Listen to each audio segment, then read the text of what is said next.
So anytime any of those agents, if they registered their phone, drove into the area or through the area, it would alert, the PC would capture the data and it would alert me with a page. So on September 28th, 1992, I walk into the office 8 in the morning and I hear this weird faint beeping sound as I open the office door of the PI agency. Nobody else was there. And I'm like, listen, where's this beeping coming from? And it's coming from my office. Wait, it's coming from my PC. And I go to the PC and see that it caught one of the case agent's telephone number actually in my central office. I mean, in the cell site, right? So I knew that the agent was within 2 miles of where I was because that was the cell site's coverage. So what do? Well, I knew 2 things were happening. 1, I was under surveillance. Or 2, they were going to my address in Calabasas to get a description of the premises for a search warrant. I assumed the latter, a search warrant. So what did I do? I went to Winchell's Donuts and bought a big 24-pack of donuts. And I wrote on a sign on my refrigerator, you know, for FBI, and I cleaned out my apartment.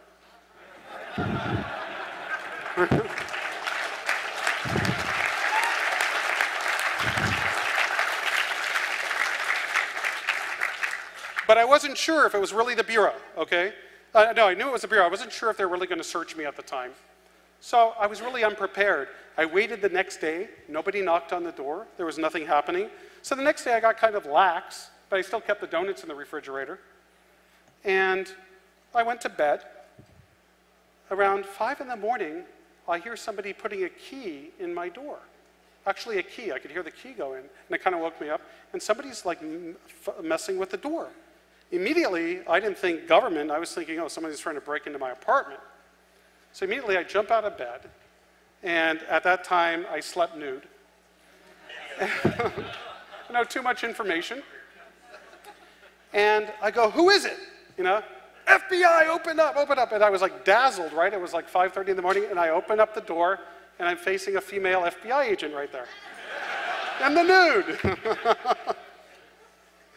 A little bit embarrassing, but oh well. So, in any case, once that happened, I knew that the government was definitely looking into my activities. So what I decided to do was use SAS, which I never really used before, and monitor the informant.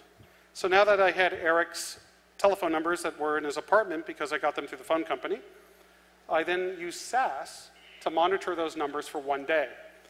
And about after 1 hour, there's this call that comes in, and when the call comes in, you hear like it's, what they call it is a SAS shoe, is you call the frame, you put up a SAS shoe, and then you use that, use SAS to actually lay in wait for the call.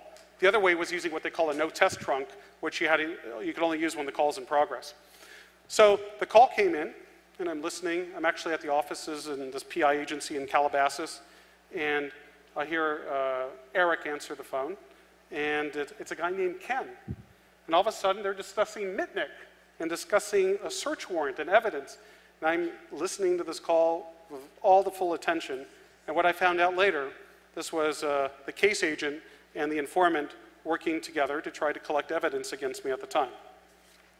So at that time, that's when I knew that I was in serious trouble, and I needed to get out of town, so to speak. Unfortunately, my supervised release wasn't up for another month, meaning if I left, I'd be actually a fugitive for my probation. So what I did is myself and Louis DePayne, we conspired with an attorney, actually, to come up with a disinformation campaign, meaning Eric had no idea we knew he was an informant and working as a government agent, but in knowing this and knowing that he doesn't know that we know, we could feed him information that would go to the Bureau. And the whole purpose of that disinformation campaign was to get them to delay issuing an arrest warrant or arresting until my probation ended, because it ends by time. And what happened is we actually thought it had worked, because nobody came after me until 2 or 3 days after my supervised release expired. So why I'm telling you the story is to give you a little bit of history of my